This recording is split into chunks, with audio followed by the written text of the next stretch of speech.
এই অপপ্রচারে ভারতীয় মিডিয়ার এমন অপপ্রচারকে কি ষড়যন্ত্র হিসেবে দেখেন কিনা বা ষড়যন্ত্র অংশ কিনা, কূটনীতিতে আপনার কাছে কি মনে হয় প্রভাব কেমন পড়বে বা পড়ছে? ধন্যবাদ কর্তৃপক্ষকে। আজকে এমন এক সিচুয়েশনে আমরা যে কথা বলছি, যখন আমার দেশপ্রেমিক বাংলাদেশের জাতীয় পতাকাকে নিয়ে সিনেমিনি খেলা হচ্ছে। এটা সত্যি একজন দেশপ্রেমিক প্রাক্তন সেনা কর্মকর্তা হিসেবে আমি অত্যন্ত লজ্জিত।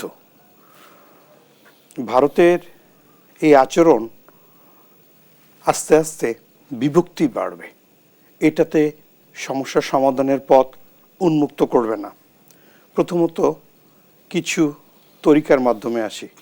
তরিকাটা হচ্ছে প্রতিবেশী দেশ। প্রতিবেশী দেশ, বিশ্বের প্রতিবেশী দেশগুলোর মাঝখানে একটু নিবিড় সম্পর্ক থাকে। এই নিবিড় সম্পর্ক বলতে রাজনৈতিক সম্পর্ক, কূটনৈতিক সম্পর্ক, অর্থনৈতিক সম্পর্ক, এবং আমাদের এবং ভারতের মাঝখানে একটু সাংস্কৃতিক সম্পর্ক আছে, কারণ আমরা বাঙালি এবং তাদের কলকাতা এবং এইটা পুরা বাংলাদেশ। তা আমার বন্ধু সাংবাদিক যে কথাটা বললেন, যে প্রথমটা হচ্ছে রাজনৈতিক সম্পর্ক। তো রাজনৈতিক সম্পর্কটা দেশের সঙ্গে দেশের হওয়া উচিত, কিন্তু দেশের সাথে একটা নির্দিষ্ট দলের হওয়া এটা কখনো কাম্য নয়। তা রিসেন্টলি পট পরিবর্তনের পরে, 5ই আগস্ট পট পরিবর্তনের পরে যে সিচুয়েশন হয়েছে, এটা প্রতিবেশী দেশ হিসাবে বা পার্শ্ববর্তী দেশ হিসাবে যেখানে গিয়ে শেখ হাসিনা নিজেকে গোপন করে রেখেছেন বা নিজেকে আশ্রয় যে ওখানে আছেন, তাদের ভাবা উচিত পরিস্থিতি স্থান কাল পাত্র হিসাবে কখনো সেম হয় না। আবার ছোট দেশ বড় দেশ বলে কোনো কিছু নাই, স্বাধীন দেশ। একটা স্বাধীন দেশের জন্য আজকে আমরা স্বাধীন সার্বভৌমত্ব দেশের অধিকারী। সেই স্বাধীন সার্বভৌমত্ব দেশের জন্য যে সুন্দর কিছু পলিসি, কিছু দিক নির্দেশনা, কিছু ভূ রাজনৈতিক প্ল্যান, সিকিউরিটি অ্যানালাইসিস সবগুলো রয়েছে। এখানে আমাদের ডিপলি কনসার্ন হতে হবে যে 1961 সালে অস্ট্রিয়ার রাজধানী ভিয়েনাতে টোটাল একটা Vienna convention on diplomatic relation একটা পলিসি হয়েছিল। এখানের আর্টিকেল 41 অনুযায়ী কোনো দেশের রাজনীতিক বা কূটনীতিবিদ বা সেই দেশের রাষ্ট্রীয় কোনো ভবনের সামনে ওই দেশকে কখনো হেয় প্রতিপন্নত করার কোনো বিধান নাই। Recent past, day before yesterday, the thing happened. It is really alarming for Bangalis and Bangladeshis. আমার বাংলাদেশের প্রত্যেকটা নাগরিকের জন্য এটা স্পর্শকাতর এবং ঘৃণিত যে আমার দেশের পতাকা ভারতের একটা